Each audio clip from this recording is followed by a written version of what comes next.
Hai teman-teman semuanya, untuk video kali ini kita ingin belajar tentang pendidikan seks ya. Pendidikan seks merupakan upaya pengajaran, penyadaran, dan pemberian informasi tentang masalah seksual. Para ahli psikologi menganjurkan agar anak-anak sejak dini hendaknya mulai dikenalkan dengan pendidikan seks. Menurut Dr. Wariah Puspitasari, MSc, SPK, pendidikan seks usia dini bukan berarti mengajarkan bagaimana cara melakukan seks, namun pendidikan seks pada usia dini menjelaskan tentang organ yang dimiliki manusia dan fungsinya. Tujuannya menanamkan rasa malu pada anak, menanamkan jiwa maskulinitas pada laki-laki dan feminitas pada perempuan, memisahkan tempat tidur mereka, mendidik anak agar menjaga alat kelaminnya, mendidik anak agar selalu menjaga pandangan mata, dan mendidik etika berpakaian. Nah, menurut Kak Seto, pendidikan seks bukanlah tentang mendukung anak untuk melakukan hubungan seksual, tapi menjelaskan fungsi alami seks bagaimana diri mereka serta konsekuensinya jika salah. Yuk, simak penjelasan berikut ya. Jangan di-skip. Mari kita kenali masa pubertas pada anak perempuan dan anak laki-laki. Dikutip dari KBBI, masa puber adalah masa atau kehidupan usia remaja. Sedangkan pubertas adalah masa terbalik atau masa remaja. Masa pubertas juga disebut sebagai masa perubahan atau transisi dari masa anak-anak menuju dewasa. Masa pubertas dimulai pada umur yang berbeda-beda. Biasanya pada umur 10 sampai dengan 12 tahun. Namun, ada juga yang dimulai pada usia lebih tua dari usia tersebut. Umumnya, pubertas pada anak perempuan lebih awal 1 atau 2 tahun dari anak laki-laki. Mari kita lihat ciri atau tanda masa pubertas pada anak perempuan dan laki-laki. Masa pubertas pada anak perempuan rata-rata terjadi pada usia 11 tahun. Tak perlu khawatir jika pubertas terjadi lebih cepat atau lambat.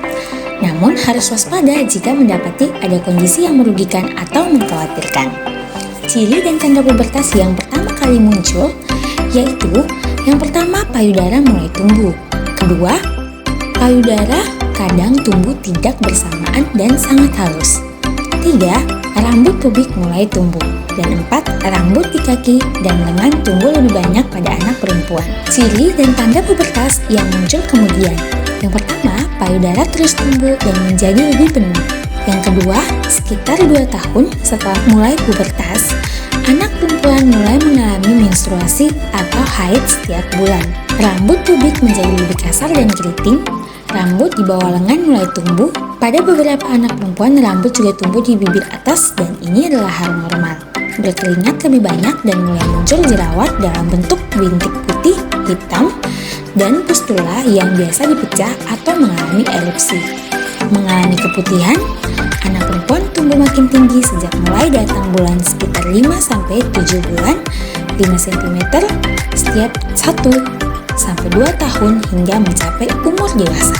Bobot bertambah seiring perubahan bentuk tubuh dengan pinggul melebar dan pinggang makin kecil, lemak tubuh makin banyak di punggung dan lengan bagian atas serta paha. Mari kita lihat menstruasi pada remaja perempuan. Bagi perempuan yang akan masuk masa pubertas, penting mengetahui tentang menstruasi.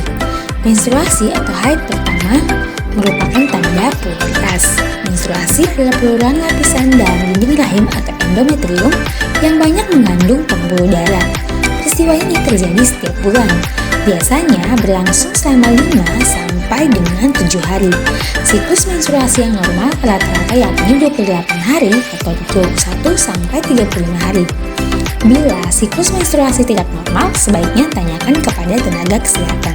Umumnya, menstruasi akan berlangsung hingga usia 50 tahun. Masa setelah menstruasi berhenti disebut dengan menopause. Beberapa perempuan akan merasakan kram atau sakit selama menstruasi. Hal ini disebut sebagai dysmenorrhea.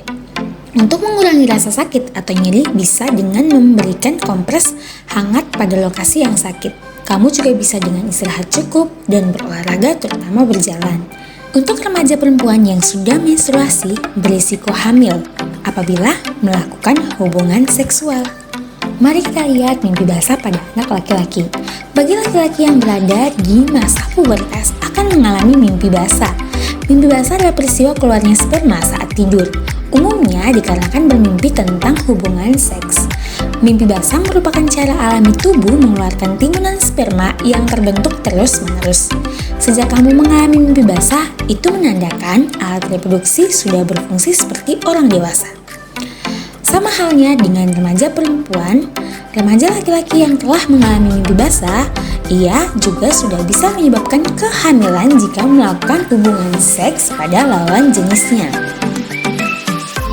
Oke adik-adik, setelah kita mengenali masa pubertas wanita dan pria, sekarang kita akan mengenali sistem reproduksi wanita dan pria. Sistem reproduksi pada wanita. Organ reproduksi wanita lebih banyak terletak pada tubuh bagian dalam yang meliputi 1. Tuba falopi, yaitu jalur antara ovarium dan rahim yang berguna untuk sel telur dapat bergerak. Bentuk dari bagian ini menyerupai tabung kecil dan menempel di bagian atas rahim. 2.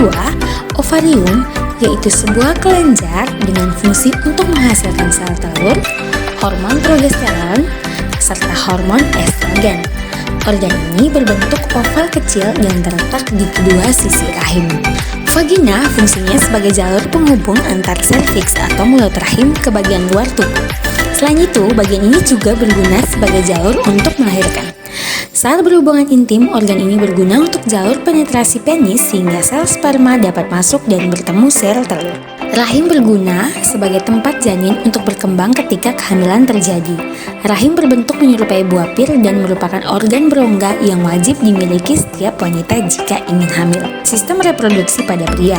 Organ reproduksi pria memiliki struktur eksternal yang meliputi penis, yaitu organ vital yang digunakan untuk berhubungan intim. Sperma dapat keluar melalui saluran di dalam penis ketika sudah mencapai orgasme. Skrotum yaitu bagian kantong kulit yang menggantung di pangkal penis. Skrotum berfungsi untuk melindungi testis, saraf, serta pembuluh darah.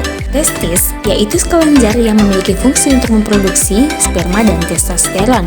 Bagian ini adalah organ terpenting dari sistem reproduksi pria dan terletak di dalam skrotum. Perbedaan sistem reproduksi pria dan wanita. Sistem reproduksi pada pria terdiri dari dua bagian utama, yaitu testis sebagai tempat sperma diproduksi dan penis.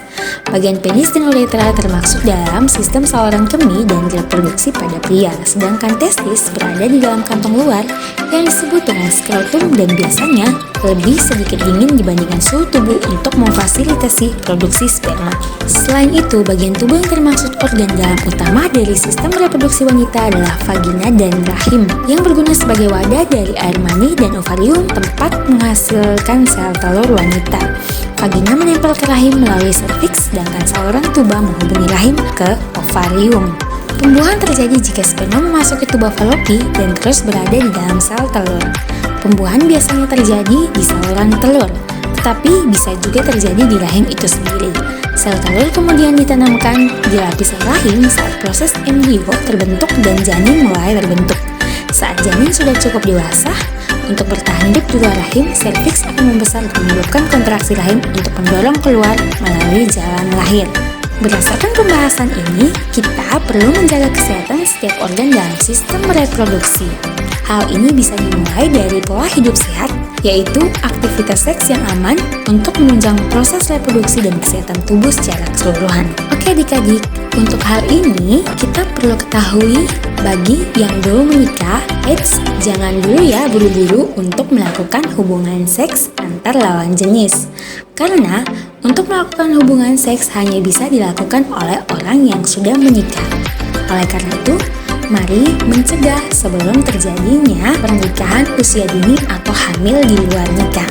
Oke teman-teman, sampai di sini dulu ya video kita kali ini. Next video kita akan bertemu lagi. Semoga bermanfaat.